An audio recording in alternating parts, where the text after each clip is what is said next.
This video is going to cover practice test 1, number 12 and 13, and if I have time I will get to number 14 as well. So, number 12, we have this figure right here, and what we're looking for is angle 1, and angle 1 is right here. This big angle right here is angle 1. So this one is 20, that one is 35, and that one is 30. So the first thing that I want to do is I want to find out what this angle is right here, because whatever this angle measurement is, it's going to be for this triangle right here and also the bigger triangle right there. So finding that angle, I can do that because I have this angle and this angle of this smaller triangle. Focus on just the small triangle first. 35 and 20.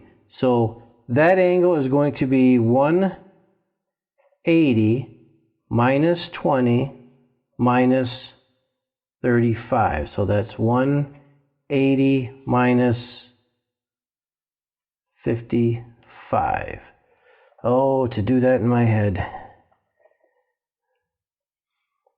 180 minus 55. 125. So that angle right there is 125. Now, it's 125 for both this angle, or this triangle right here, and for this triangle right here. Okay, so now we focus on the bigger triangle. Ignore this 35 and 20. So this angle plus this angle plus this angle makes 180. So that means 180 minus, 180 minus 125 minus 30 is equal to angle 1. So we go 180 minus 125 minus 30, 25. So angle 1 is equal to 25 degrees. Alright, so that's number 12. Let's take a look at number 13. Alright, so here we are. Now what we're looking for here is the two angles down here, 1 and 2, and we're also looking for this side. Okay, so let's examine something about this triangle. This side and this side are both the same. They're 5. So that means that this is an isosceles triangle. Alright? So, with an isosceles triangle, we know that these two angles right here are the same. Okay? So, what we do is we take this angle and we subtract it from 180, and then what's left we divide by 2, because these two angles add up to be that, but they're also the same, so that means we divide it by 2. So 180 minus 60 is equal to 120. So we divide that by 2 and we get 60. So that means that angle 1 equals 60 and angle 2 equals 60. Well, so now I know that all three angles are 60 degrees. That tells me that this is not just an isosceles triangle, but it is an equilateral triangle as well. Remember, an equilateral triangle is an isosceles triangle. It's just a little bit more special because not only are two sides equal, but all the sides are equal. So if all the sides are equal, then that means that x will equal 5. Alright? So 5 minutes. Alright, so let's go ahead and take a look at number 14. Okay, so part A, we have the two legs of a triangle, a right triangle, 6 and 8, and we're looking for the hypotenuse of x. So we know that x squared will be equal to 6 squared plus 8 squared. So if we take the square root of both sides,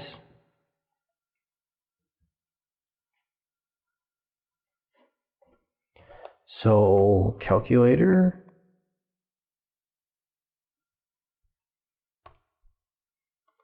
square root of 36 plus 64 is equal to 10. So x equals 10. All right, so let's take a look at part B. What we have here is we have the hypotenuse at 30, and one leg is 18, and we're looking for the other leg. So that means that 30 squared is equal to 18 squared plus x squared. So what we're looking for is this. So that's going to give me 30 squared minus 18 squared equals x squared. Take the square root of both sides.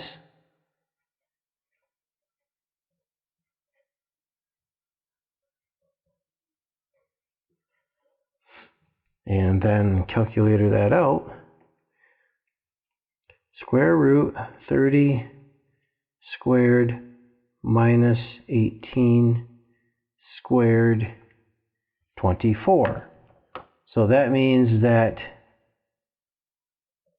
that side is 24. And I can verify that it makes sense because the hypotenuse is 30, and the hypotenuse will be the longest side in any right triangle.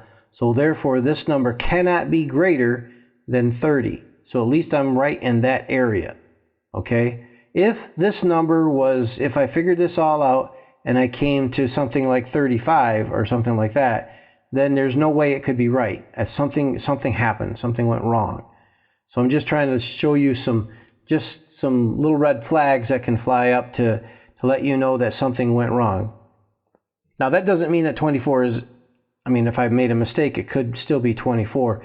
But if it was over 30, I know for sure that there was something done wrong in that problem.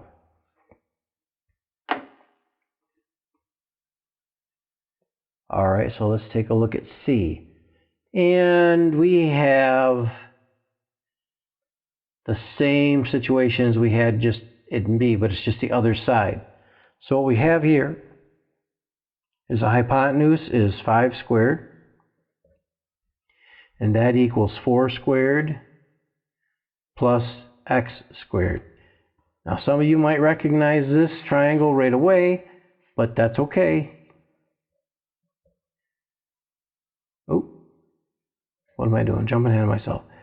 So 5 squared minus 4 squared is equal to x squared. So therefore 20 minus 16, the square root of that equals x. 20 minus 16 is,